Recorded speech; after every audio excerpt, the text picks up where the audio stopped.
राधे राधे दोस्तों, कैसे आप सब। दोस्तों, आज हम जानेंगे नहाने और स्नान में क्या अंतर है।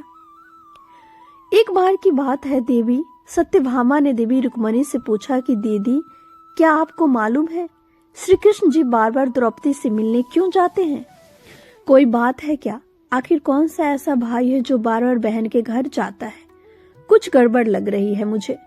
तब देवी रुक्मणी ने सत्यभामा को फटकारते हुए कहा, बेकार की बात मत करो। ये दोनों भाई बहन हैं, उनका एक पवित्र रिश्ता है। होगी कोई बात जो श्री कृष्ण बार बार द्रौपदी के घर जाते हैं। वहीं दूर से श्री कृष्ण ने सत्यभामा की बात सुनी। वे सत्यभामा के मन में चल रहे सवाल को भांप गए थे। फिर श्री कृष्ण ने कहा, रुक्मणी, मैं द्रौपदी के घर जा रहा हूँ। तभी सत्यभामा ने कहा, प्रभु, आप फिर द्रौपदी के घर जा रहे हैं? तब श्री कृष्ण ने कहा, हाँ, आप दोनों को भी चलना है तो चलो मेरे साथ। सत्यभामा खुश हो गई और रुक्मणी से कहने लगी, चलो दीदी, आज उस द्रौपदी को सबक सिखाएंगे। तीनों चल दिए द्रौपदी के घर। जब श्री कृष्ण द्रौपदी के घर आए तो उन्होंने देखा कि द्रौपदी अपना केश बना रही है।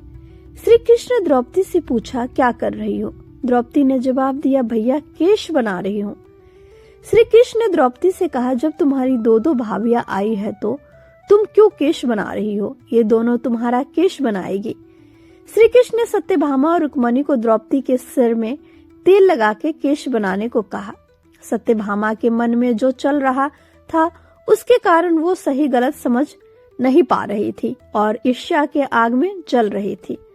सत्यभामा ने कहा रुक्मणी से, दीदी, ये अच्छा समय है इससे बदला लेने का। न जाने क्या कर रखा है श्री कृष्ण को जो ये बार बार उसके पास आते हैं। आज मैं तेल लगाते लगाते इसके सारे केस उखाड़ दूंगी। और सत्यभामा द्रौपदी के केस में तेल लगाने लगी और तेल लगाते लगाते द्रौपदी के सर से पहला केस उखाड़ा। जब सत्यभामा ने द्रौपदी के सर से पहला केस उखाड़ा तो आवाज आई, हे श्री कृष्ण।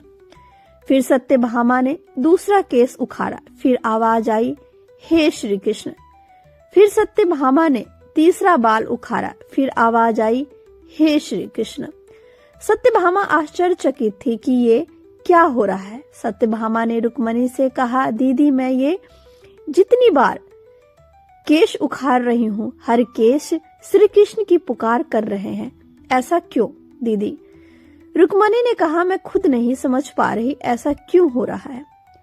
तभी पीछे से श्री कृष्ण जी ने कहा, सत्यभामा, आप देवी रुक्मणी से पूछ रही थी कि मैं बार बार द्रौपदी के घर क्यों जाता हूँ।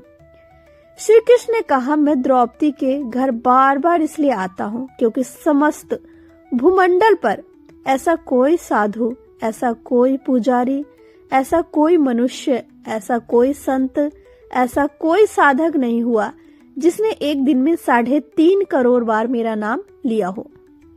द्रौपदी केवल एकमात्र प्राणी है जो प्रतिदिन 3.5 करोड़ बार मेरा नाम लेती है। वह प्रतिदिन स्नान करती है और हर स्नान में मेरा नाम लेती है। इसलिए मैं उसके रोम रोम में हूँ और इसलिए जब भी वो मुझे पुकारती है मैं उसके पास आता हूँ। इसे कहते हैं स्नान, जो द्रौपदी करती है। रोज तेल, साबुन, शैम्पू लगा के तन को साफ करना पानी से, इसे नहाना कहा जाता है। स्नान का मतलब है हमारे शरीर में 3.5 करोड़ रोम छिद्र है। जब नारायण से पूछा गया ये 3.5 करोड़ रोम छिद्र क्यों दिए गए हैं, तब भगवान नारायण ने कहा, जब मनुष्य 3.5 करोड़ बार मेरा नाम लेता है तब उसे कहा जाता है स्नान, जो केवल द्रौपदी करती है। सत्यभामा अपने किए पर पछताने लगी। वह मन ही मन अपने आप को कोस रही थी कि उसने भाई बहन के रिश्ते पर शक किया। सत्यभामा भगवान श्री कृष्ण और द्रौपदी से माफी मांगी।